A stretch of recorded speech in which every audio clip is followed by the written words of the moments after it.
Hello students, let us continue with the topic. Yesterday we have completed with plasma membrane. उसके बाद हम लोगों ने हाइपोटोनिक, हाइपरटोनिक, आइसोटोनिक ये सारे मीडियम्स वगैरह के बारे में बात कर ली थी. एंडोसाइटोसिस वगैरह हमारा कंप्लीट हो चुका.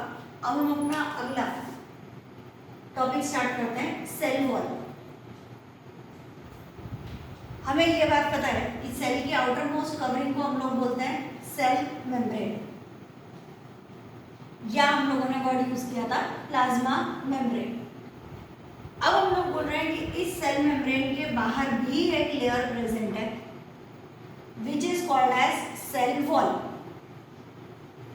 A layer which is present outside the cell membrane or plasma membrane is called as cell wall, but it is present only in plant cell.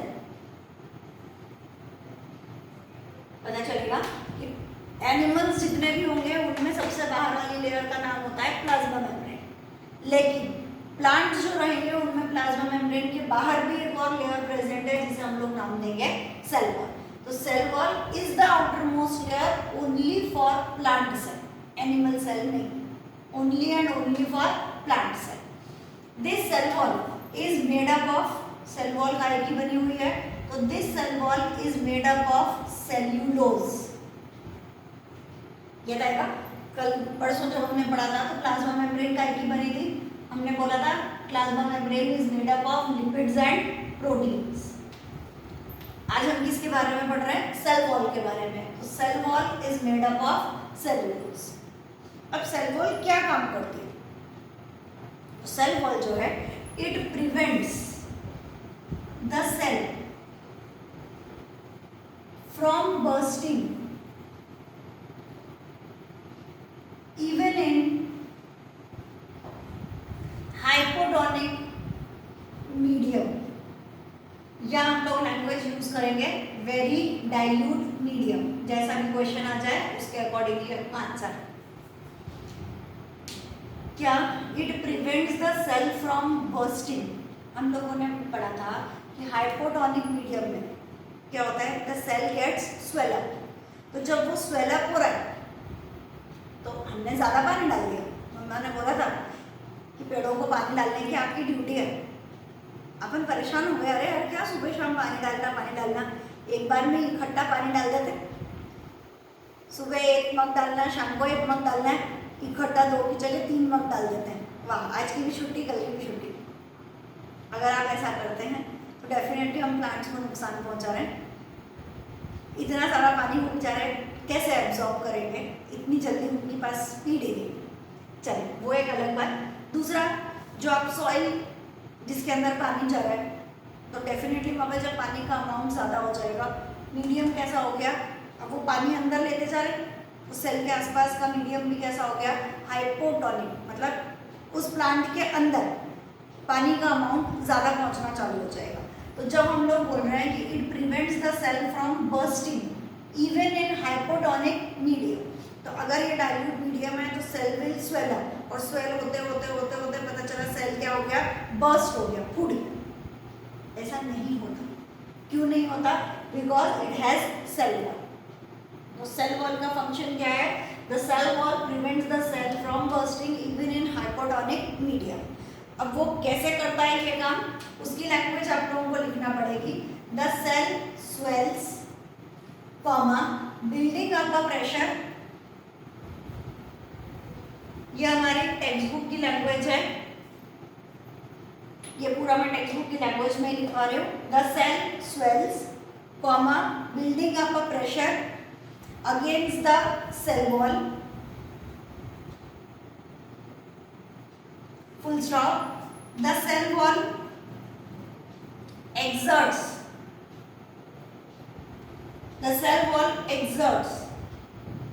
an equal pressure. The cell wall exerts equal pressure against the swollen cell, so it prevents it from bursting. अब समझते हैं क्या हुआ. ये हमारी plasma membrane, जो भी पानी आ रहा है या जा रहा है वो सब कुछ काम है। अब प्लाज्मा मेम्ब्रेन से हमने बोला इट गेट्स स्वेल अप, तो ये जो मेम्ब्रेन है ये फूलना चालू हो गई, स्वेल अप होना चालू हो गई। जब ये स्वेल होगी तो ये किसे धक्का मारेगी, बाहर प्रेजेंट है सेल वॉल, ये जाके उस सेल वॉल को धक्का मारना चालू कर देगी। जब ये बाहर की तरफ धक्का मार रहा है तो सेल वॉल इसे अंदर की तरफ धक्का मारेगा। ठीक है, प्लाज्मा मेम्ब्रेन बाहर धक्का मार रही है, सेल वॉल अंदर धक्का मारेगा, तो डेफिनेटली ये जो प्रेशर है ये यहीं का यहीं रह जाएगा and it prevent the cell from bursting. क्या लैंग्वेज लिखी है, द सेल स्वेल्स, ये सेल फूलना चालू हो गया, building up a pressure against the cell wall, इस सेल वॉल के अगेंस्ट यानी उसको धक्का मारना वो शुरू कर रहा है। The cell wall exert equal pressure, cell wall किस पर वापिस इक्वल प्रेशर एक्सर्ट करेगी टू द स्वोलन सेल। ये बोल रहा है मुझे सेल वॉल को धक्का मारना है, सेल वॉल ने उसको उल्टा अंदर की तरफ धक्का मारना चालू कर दिया, तो जो पार्ट स्वेलअप होकर फूटना जा रहा था वो ऐसा बर्स्ट नहीं हो पाया, उसको हमने वहीं के वहीं रोक दिया। पता चलता है, तो this is the function of cell wall and this is how it works. उसके बाद इसी में आप लोगों को एक और डेफिनेशन करनी है, टॉपिक वाइज चलिए। पहला सेल वॉल, उसका पॉइंट याद रखना है, it is only present in plant cell, सिर्फ प्लांट सेल में रहेगी, काय की बनी हुई है, सेल्यूलोज की बनी हुई है। क्या काम कर रही है, तो मेनली उसका काम है कि इस डाइल्यूट मीडियम में सेल को बर्स्ट होने से बचाना। यहाँ तक हो गया। इसके बाद आपको एक टर्मिनोलॉजी और लर्न करनी है बेटा, बायो है, आप लोगों को नोट्स तो बनाने पड़ेंगे, जो भी मैं बोल रही हूँ आप लोगों को लिखना तो है ही। प्लीज इन सब डेफिनेशन को, इन पॉइंट्स को नोट डाउन करिए। नेक्स्ट डेफिनेशन हमारी रहेगी प्लाज्मोलिसिस की। डेफिनेशन लिख लीजिए, when a living cell loses water, when a living cell loses water it starts shrinking, it starts shrinking or contracting, shrinking or contracting, and this contraction occurs in the content of cell, in the content of cell away from the cell wall.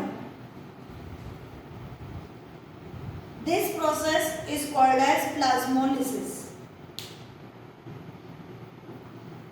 क्या बोल रहे हैं हम लोग, अगर हम इसे hypotonic medium में रखते हैं तो क्या होगा, सेल श्रिंक करना ऐसे चालू हो जाएगा।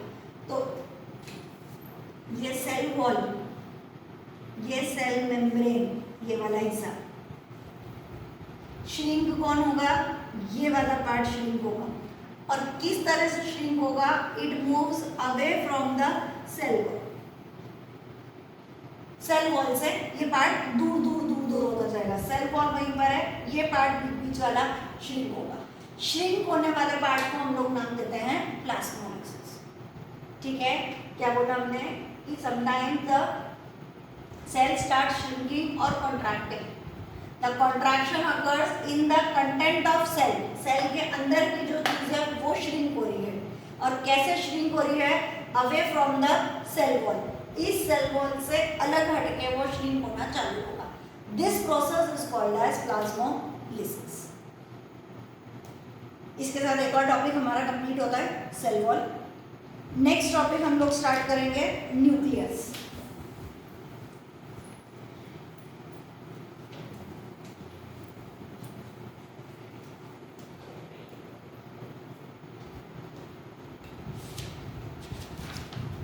Next topic nucleus.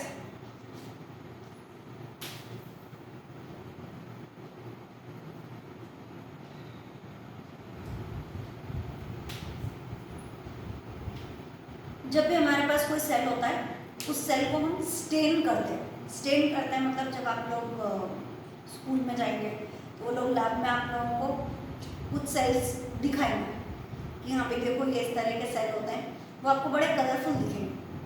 पिंक है, ब्लूइश कलर है, ये आप लोगों को कलर्स नजर आएंगे और उनके बीच बीच में आपको एक डार्क कलर का एक मैम बोलेगी कि देखो ये वाला पार्ट है, इसमें बीच में जो सर्कल नजर आ रहा है बड़ा वाला, ये न्यूक्लियस है।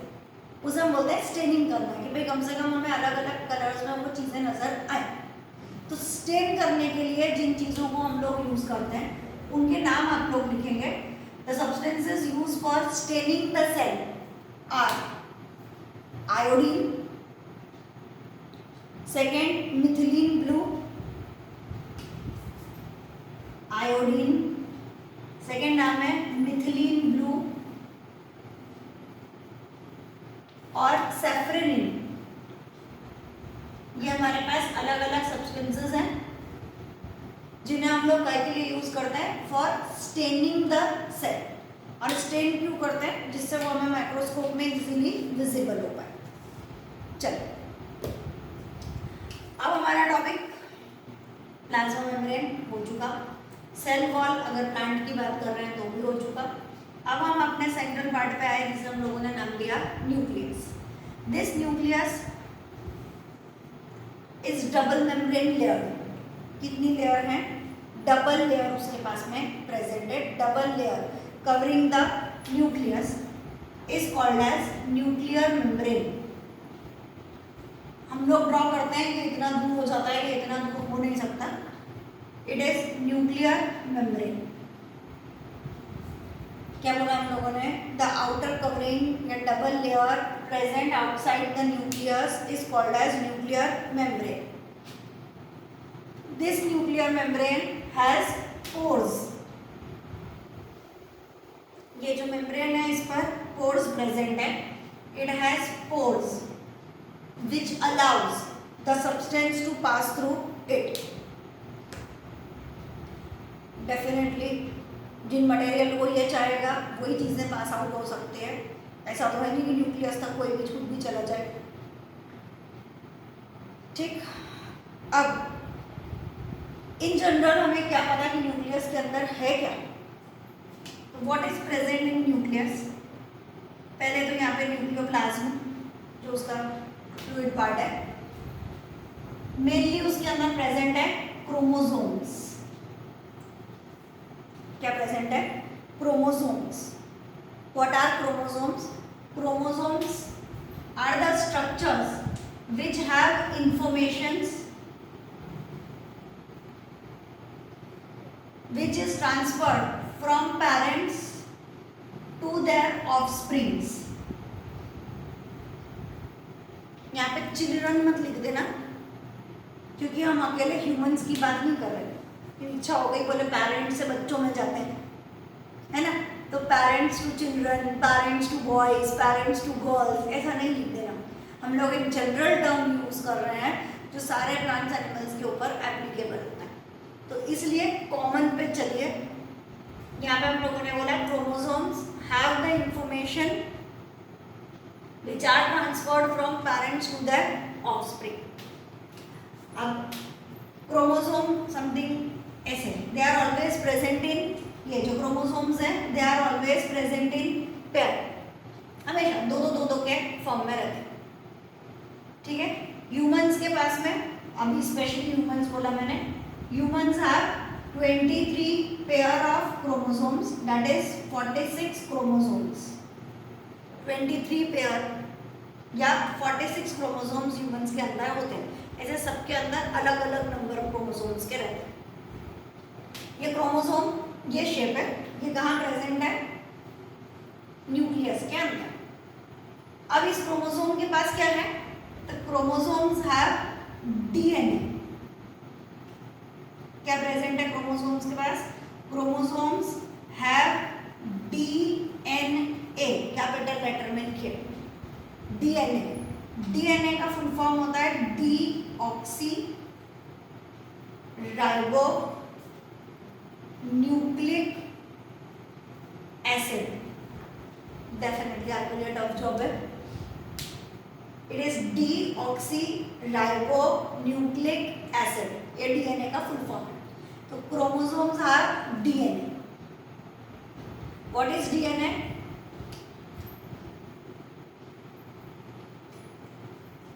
DNA is called as hereditary material.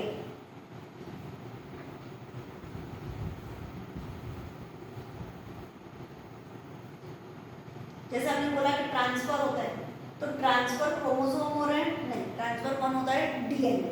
What is DNA? It is called as hereditary material.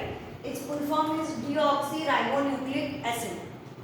अब डीएनए के पास और छोटा पार्ट प्रेजेंट है. हमने बोला डीएनए हैज जीन्स, GENES.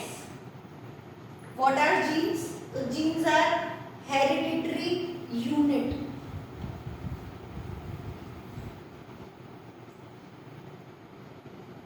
बहुत कंफ्यूजन हो गया नहीं?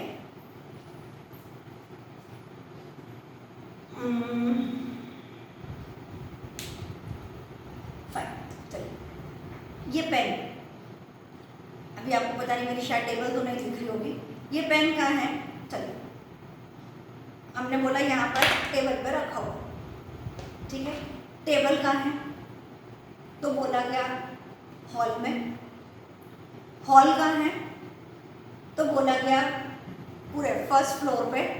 आप में से कुछ तो मेरे पास आए भी नहीं अभी तक, आप जानते भी नहीं है कि आपको फर्स्ट फ्लोर तक ऊपर आना है. हॉल कहाँ है? बोले फर्स्ट फ्लोर पे. फर्स्ट फ्लोर कहाँ है? तो डेफिनेटली सुनंद कोचिंग क्लासेस में. सुनंद कोचिंग क्लासेस कहाँ है? तो हमने नाम दिया ऐश्वर्या बंगलोज में. वो कहाँ है? तो जवाब मेरा दहेज बाईपास रोड पे.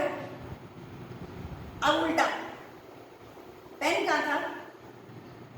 पूरे दहेज बाईपास रोड पे. थोड़ा और स्पेसिफिक बताओ भाई, दहेज बाईपास रोड तो बहुत बड़ा है. ठीक है, उसमें ऐश्वर्या बंगलोज में चले जाओ, वहाँ पे पेन मिल जाएगा. भैया ऐश्वर्या बंगलोज भी बहुत बड़ा दिख रहा है, बहुत सारे घर हैं वहाँ पे, कहाँ पे जाएंगे? तो बोले अच्छा एक काम करो, पेन आपको सुनंद कोचिंग क्लासेस में मिल जाएगा. सुनंद कोचिंग क्लासेस में आ गए, ऊपर तक देखा, बोले 3 मंजिला है, पूरा ground floor, first floor, second floor. कहाँ पर जाए? बोले अच्छा ठीक है फर्स्ट फ्लोर में जाना. फर्स्ट फ्लोर पे जैसे गए, अंदर आते ही बोले 2 दरवाजे दिख रहे हैं. एक तरफ रूम दिख रहा है, एक तरफ हॉल दिख रहा है. कहाँ पे जाए? बोले हॉल में जाना. हॉल में कहाँ पे ढूंढे? बोले वहाँ पे एक टेबल रखी हुई है, उस टेबल के ऊपर ये मार्कर प्रेजेंट है. सही आंसर किसको मानोगे? ये कि टेबल पे है, या ये कि दहेज बाईपास रोड पर है? ना तो दहेज बाईपास रोड रॉन्ग है, ना ऐश्वर्या बंगलोज रॉन्ग है, ना सुनंद कोचिंग क्लासेस रॉन्ग है, ना ये हॉल रॉन्ग है, और ना ये टेबल रॉन्ग है. फिर वही बात यहाँ पर अप्लाई करें कि न्यूक्लियस के पास में सब कुछ इंफॉर्मेशन प्रेजेंट होती है. न्यूक्लियस के पास ऐसा क्या है? तो हमने बोला इट हैज क्रोमोसोम्स. इंफॉर्मेशन का है? बोले क्रोमोसोम के पास. क्रोमोसोम में भी किसके पास है? तो हमने बोला information is specifically present on DNA. DNA क्या फाइनली डीएनए के पास है? बोले नहीं, डीएनए में भी एक छोटा सा पार्ट है. क्या नाम दिया हमने उसको? जीन्स. और इस जीन के पास एग्जैक्ट आपकी इंफॉर्मेशन प्रेजेंट है. Gene is present on DNA, DNA is present on chromosome, and chromosome is present inside the nucleus. पता चलता है? तो क्रोमोसोम इंफॉर्मेशन देता है which are transferred from parents to offspring. These informations are transferred to DNA. DNA are called as hereditary material, and they have the smaller units which is called as gene. These genes are called as hereditary unit. सबसे छोटी चीज जो transfer होगी वो hereditary unit gene. Gene कहाँ है? बोले DNA. DNA कहाँ है? क्रोमोसोम. क्रोमोसोम कहाँ है? न्यूक्लियस के अंदर. वो दिमाग में गोल गोल हो गया, कोई बात नहीं, धीरे से आगे बढ़ जाएगी. ठीक. अब क्रोमोसोम काय का बना है? What does chromosome consist of? तो chromosome is consist of DNA and proteins. Chromosome काय का बना है? तो बोले सिर्फ डीएनए और प्रोटीन्स का बना हुआ होता है ये क्रोमोसोम. ठीक. आज इतना ही पढ़ते हैं क्योंकि दिमाग में बहुत आपके भर चुका है. इस वीडियो को शायद 2 बार देखना पड़े. लिखिए, देखिए, समझिए, आगे फिर इसे कंटिन्यू